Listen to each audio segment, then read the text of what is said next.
السلام عليكم وأسعد الله صباحكم أو مساءكم. اليوم إن شاء الله بنخيطو بندورة قطيفة رائعة. هنا عندي حوالي 2 متر ونصف من قماش قطيفة موبرا، وكذلك عندي هنا هذا الدونتيل الرائع الشفاف، ونحتاج كذلك إلى بعض الأحجار للتزيين. هو القماش مطوي على 4، لكن انتبهوا البنات، خاص الشعيرات تاع القطيفة تكون نحو الأسفل. والآن ترصيد خطوط البنات كما راكم تشوفوا. نجو هنا عند المنطقة العلوية نخلو حوالي 2 حتى 3 سنتيمتر هكا، ونرسمو خط مستقيم. بعد ذلك من هذا الخط ننزل مسافة 24 سنتيمتر إلى غاية الخط الثاني. هذه المسافة هي ارتفاع الصدر. ارتفاع الصدر اللي عندكم نقصوا منه، لكن عندكم ارتفاع الصدر 25 خلوه 24 كما أنا هكا، ولا كان 26 ردوا 25. لماذا؟ لأن قماش القطيفة هو قماش مطاطي مليقش نوسعوه حدة الإبط. بعد ذلك من هذا الخط الثاني ننزل مسافة 12 سنتيمتر ونرسم خط ثالث. أول قياس نحطوه هو النصف عرض الكتف. عرض الكتف عندها هي 40، درت لها النصف تاعها هو 20. نجو عند هذه النقطة ونرسم 20 هنا من الجهة المغلقة. نحسبوا البنات. الآن نديرو دوران الرقبة، غادي ندير فيها 8 سنتيمتر، وهنا من الجنب ننزل ب2 حتى لا بغيتوها شويه واسعه حتى 3 سنتيمتر. انا غادي ندير غير 2 سنتيمتر هذه النقطه. والآن نرسم تقويرة الرقبة الخلفية بهذا الشكل. الآن من هذه النقطة تاع الكتف غادي ننزل مسافة 2 سنتيمتر، نديرو نقطة ونصل هذه النقطة مع الرقبة باش نتحصلوا على ماذا؟ على الكتف بهذا الشكل. الآن من هذه النقطة غادي نهودو هنايا بزاوية قائمة باستعمال الكوس. هنا استعملوا الكوس باش الخط يجيكم نيشان، حطوه مع الخط الثاني ورسموا خط مستقيم. هذه فصالة بسيطة ان شاء الله تكون واضحة بهذا الشكل. الآن عندنا هنايا حبيباتي هنا هذا الخط هو خط الصدر. هنا غادي نديرو دوران الصدر مقسوم على 4 زائد 3 سنتيمتر توسيع، ولا بغيتيها واسعه بزاف زيدي حتى 4 سنتيمتر. دونك هي عندها 25 سنتيمتر ونزيد لها 3 غادي تولي لها 28 سنتيمتر، ونرسم نقطه بهذا الشكل. طيب الآن نجو عند هذا الخط ونقسموه على 2 باش نرسم ماذا؟ نرسم التقويرة تاع الإبط. حسبوا من النقطة الثانية، ماشي من هذا النقطة اللي في الأعلى هنايا. وهنا ادخلوا بحوالي 1 سنتيمتر، دخلة غير خفيفة. وهنايا نطلعوا بحوالي 2.5 حتى 3 سنتيمتر هذه النقطة، ونجيبوا البيروكي تاعنا ونرسموا تقويرة الإبط، أو فقط بيديكم ورسموه. بعد ما استعملنا البيروكي، ها هي حدة الإبط تاعنا اللي نقينا بها النقاط. الآن نجيو عند هذا الخط الثالث. هنا درنا مسافة دوران الصدر مقسوم على 4 زائد 3 سنتيمتر توسيع. هذه القيمة اللي لقيتوها هنايا نقصوا منها حوالي 1.5 حتى 2 سنتيمتر وحطوها في هذا الخط الثالث. هنا عندها 28، انا هنا غادي ندير لها 26، ندير نقص لها 2 سنتيمتر باش تجي شويه سنتري، ونرسم خط هكا نقطه عفوا. والان نصل هذه النقطه مع هذه النقطه بانحناء طفيف. والان هذه النقطه هنايا الزاوجه غادي نلقوها مع الطول تاع البدعيه تاعنا اللي حددناه. حدوا الطول تاع البدعيه تاعكم من هنا من الكتف حتى الاسفل، وخلوا مقدار 2 حتى 3 سنتيمتر كذلك تاع الكفه، ولقوها للاسفل. والان لقيت النقطه الثانيه مع الطول تاع البدعيه تاعنا، وهنا من الاسفل طلعت ب2 سنتيمتر وصمت انحناء طفيف باش الجوانب ما تجيش طايحه. والان نقصوا الامام والخلف معا. هنا بغيت نوريكم حبيباتي من نقصوا عند الكتف خاصكم تخلوا هنايا 1 سنتيمتر. راني فصلت قطعه واحده هنايا خليتها هي للخلف، اما القطعه اللي فيها الخطوط هي اللي غادي نديروها الامام ونديروا عليها التعديلات. الحاجه الاولى نقلعوا هذا السنتيم اللي خليناه عند الكتف من الامام، نطيروه نخلوش باش الملابس تاعنا ما تجيش ترجع الى الخلف. هذا هو الفرق بين الامام والخلف. وكذلك عندنا هنايا في حدة الابط ندخلوا كذلك هنا ب1 سنتيمتر.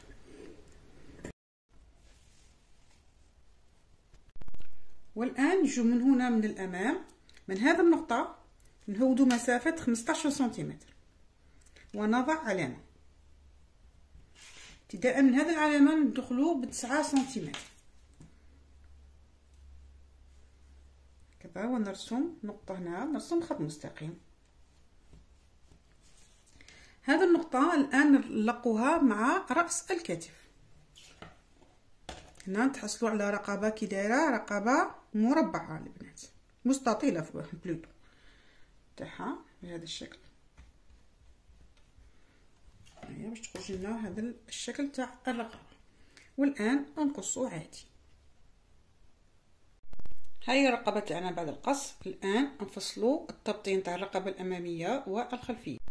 نجيبوا قطعه قماش من لي الشيت اللي بقاو لنا، فقط القطعه اللي عندنا هنا راها مثنيه فقط على 2، هذه الجهه المغلقه تاعها. ونجيبوا الرقبه الاماميه، هذه هي الحافه تاعها، نحطوها مباشره مع الحافه تاع قطعه القماش. هنايا ندخلوها تحتها بحوالي 5 سنتيمتر كما راكم تشوفوا هنا من الاسفل، زياده عليها ب5 سنتيمتر.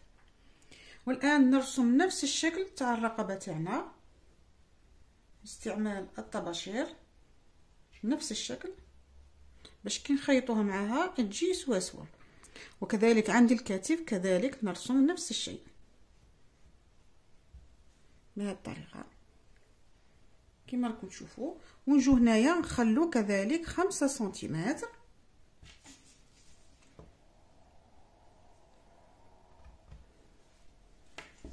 بعد ذلك نديرو الشكل تاع التبطين اللي موالف نديروه عادي.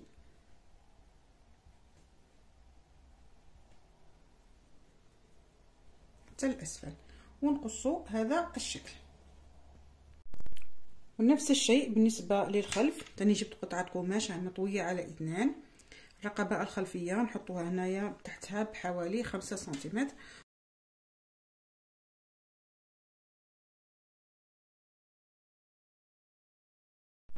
والان فصلوا الاكمام. عندي هنا قماش مطوي على 4، هذه الجهه المغلقه ومن هنا الجهه المفتوحه.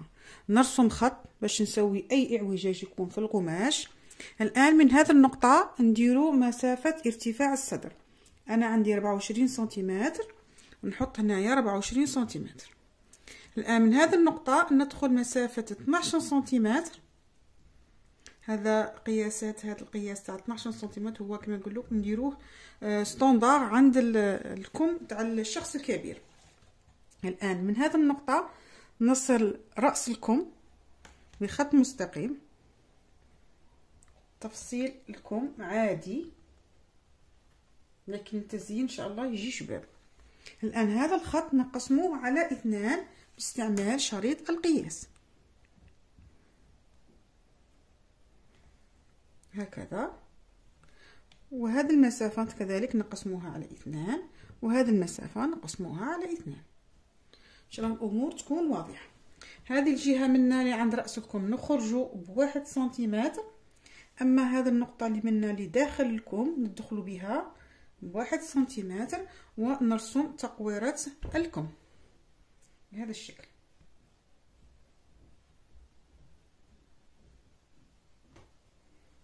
ان شاء الله الامور تكون واضحه. بعد ذلك نديروا الطول تاع الكم تاعنا. هنا درت فيه 60 سنتيمتر وفتحه الكم هنايا كما راكم تشوفوا درت فيها 17 سنتيمتر. اللي بغيت دير اكثر ولا بغيت دير اقل هذا يبقى اختيار تاعك نتيا. بعد ذلك من هنا نصل من هنا راس الابط هنا تاع الكم، نصل حتى فتحه الكم هنايا بهذا الانحناء اللي راكم تشوفوا فيه. الشكل تاعها يخرج رائع. ونقص الكم تاعنا عادي. بعد ما قصيت الكم تاعي نعلم هنا المنتصف نتاعه، هنا راس الكم نعلمه في كلتا القطعتين. بعد ذلك نفتحها هكا بهذا الشكل. نختار جهه لتكون هي الامام، غادي نخلي هذه اللي عندي انا هي الامام، نضع عليها علامه، خاصنا نعلموها بهذا الشكل. نديرو فيها اكس ونقلب من الجهه الاخرى وكذلك نديرو اكس للكم الاخر بهذا الشكل. الان في هذا الجزء تاع الامام خاصه يجي شويه ناقص على الخلف، غادي نجو نمشي عند الراس هنا فقط، من هنا نصعد وننزل حوالي 1 سنتيمتر.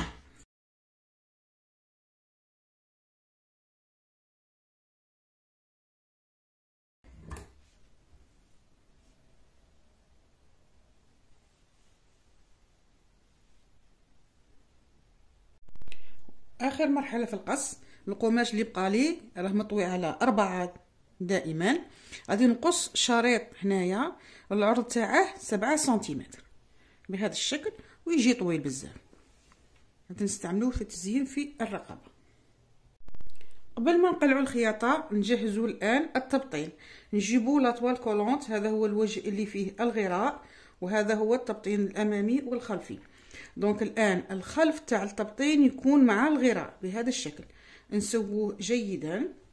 بعد ذلك نجيبوا قطعه قماش بهذا الشكل ونحطوها عليه ونضغط بالمكواة حتى يلتصق التبطين مع لاطوال كولونت.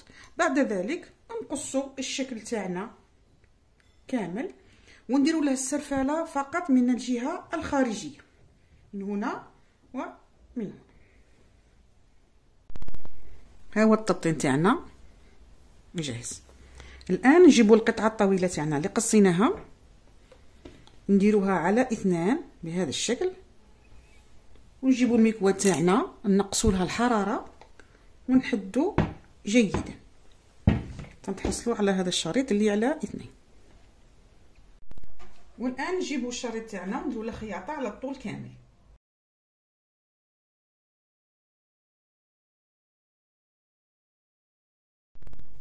بعد ما نخيطوا الشريط تاعنا، الا كان مناطق كيما هكا فيهم شويه زياده خارجه هكا ما عليكم الا ان تقصوها بالمقص. بعد ذلك غادي نديروا دي بلي صغار. هنا القطيفه كيديروا لها لي بلي البنات تغبنكم، دونك ديروا بلي تاعكم طلعوا الرجل وديروا بلي بهذا الشكل، ديروا ان بلي ثانيه، والابره خاصها تجي مع البلي نيشان. طلعوا مليح وهودوا الابره في البلي باش نحكم لكم مليح، سينو تقعد تزلاشكم ما يخرج، ما تقدروش ديروا دي بلي هكا. ونكمل الخياطه، نخلي مسافه نصف سنتيم ونعاود ندير ان بلي واحد اخر، والابره دائما تكون في البلي.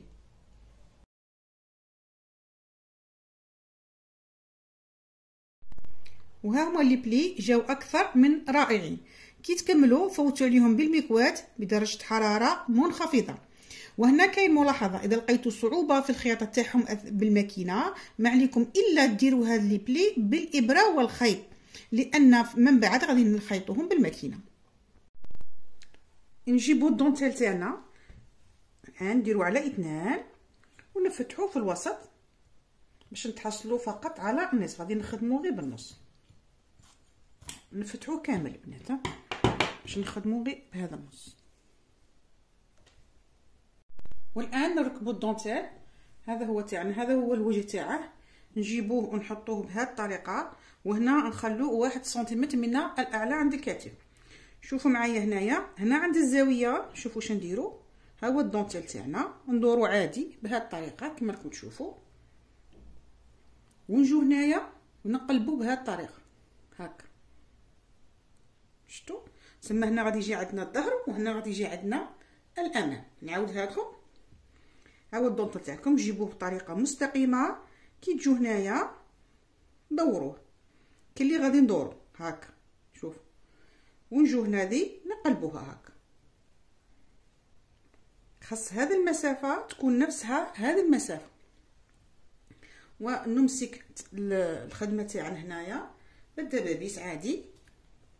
تبعوا معايا غير المرحله اللي مهمه، ونعاودوا الان. دونك هذه راها على الظهر، دونك خاصنا تاني من نجيبوا الامام. شنو نديروا؟ دونك خاصنا غير هذه بهذه الطريقه كما راها هكا نقلبوها بهذه الطريقه. جينا الان خدمه سهله، ودائما نخلي منا مسافه صغيره، ونمسك بالدبابيس هذه الجهه هنا، نمسكوها مع الحافه مباشره ومع الزاويه.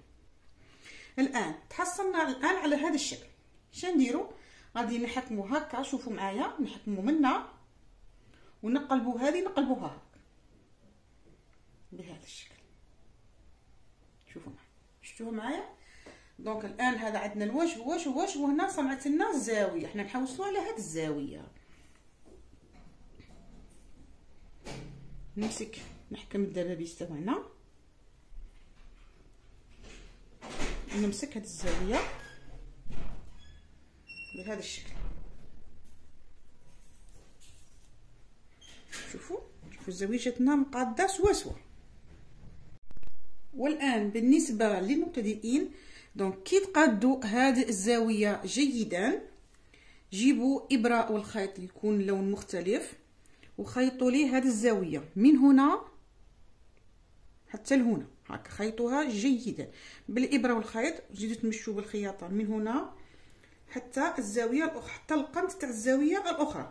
خاص هذه الزاويه نثبتوهم جيدا هما الوالا.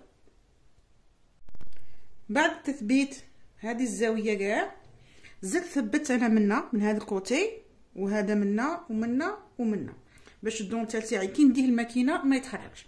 فقط هذه الجهه هنا ما ثبتهاش. علاش ما ثبتهاش؟ دونك خاصنا نقلعوا الزياده اللي راها في الاسفل. كما تشوفوا فيها هنا، شوف كي خيطنا بالابره والخيط نورمال نقلبوا عادي. دونك شنو نديروا هنا؟ خلوا مسافه 1 سنتيمتر ونقلعوا الزياده.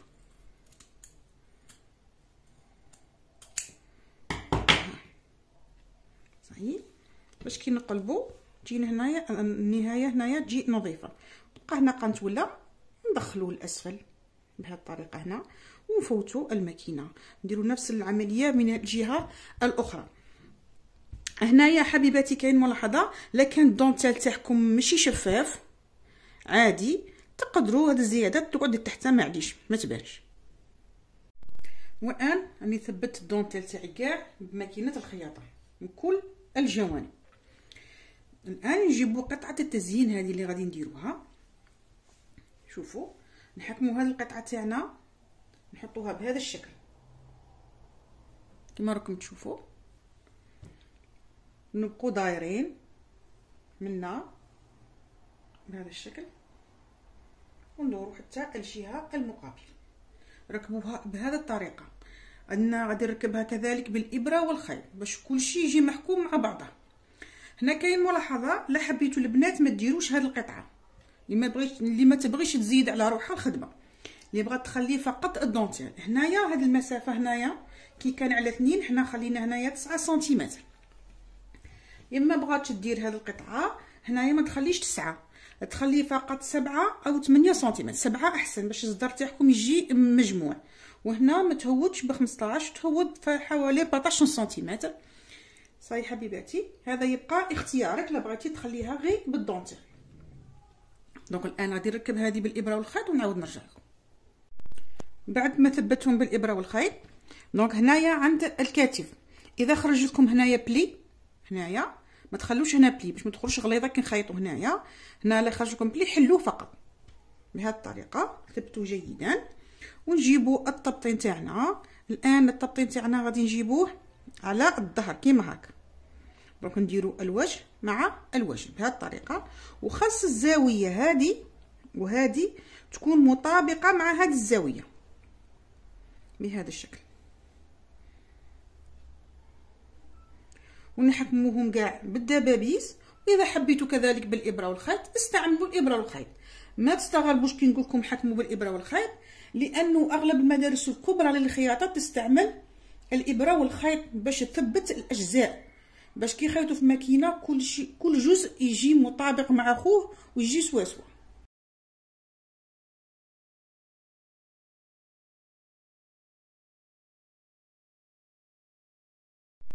بعد ما خيطنا التبطين هنايا عند الزوايا نديرو كرانه خفيفه. هنا نفتح نشق غير شقه خفيفه هنايا باش كي نقلب ينقلب لي بالخف. هنايا بصح ما نوصلوش الخياطه باش ما تنحللناش، ونقلب الصدر تاعي عادي. دونك هذه غادي تجي لداخل، هذه كسمو الكشكشه تجي هكا. شوفوا البنات بدا يبان معكم الصدر كي غادي يجي في الخدمه بصح شباب. ها شوفوا معايا جاء رائع. الان ديروا قطعه قماش من الاعلى وحدوهم مليح باش يرقدوا هادو، وهذه الزوايا باش ما تقعدش طالعه كيما هاك. من بعد غير من الداخل وحكموهم بالابره والخيط.